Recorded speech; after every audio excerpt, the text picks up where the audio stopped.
CM Revanth భవిష్యత్తు ఆయనకే తెలియదని, ఇక ఫ్యూచర్ సిటీ ఎక్కడదని మాజీ మంత్రి జగదీష్ రెడ్డి ఎద్దేవా చేశారు. రాష్ట్రంలో రియల్ ఎస్టేట్ దందా నడుస్తుందని ఆరోపించారు.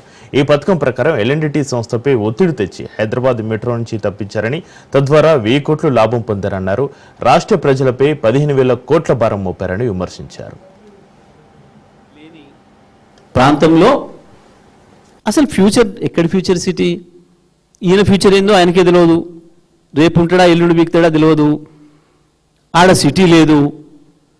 లేని ఫ్యూచర్ సిటీ నుంచి కట్టని అమరావతికి కూడా గ్రీన్ఫీల్డ్ హైవే అట, మళ్ళీ దాని పక్కన ఇంకో రైలు అంట. మరి ఒక దాంట్లో గురువు గారు, ఒక దాంట్లో శిష్యుడు ఎక్కుతాడా?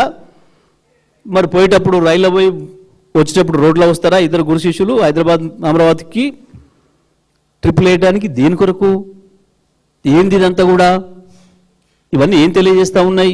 కేవలం రియల్ ఎస్టేట్ దందా కొరకు తను, తన తాబేదారులు, తన బంధుమిత్రులు కొన్న వేలాది ఎకరాలకు ఏదో ధరలు పెంచుకోవడానికి, డబ్బులు సంపాదించుకోవడానికి ఉపయోగపడతాయన్న ఒక దుర్మార్గమైన ఆలోచన తప్ప ఎక్కడ కూడా ప్రజల కోణం లేదు, ప్రజల అవసరాలు లేవు, దీంట్లో ప్రజల డిమాండ్ లేదు.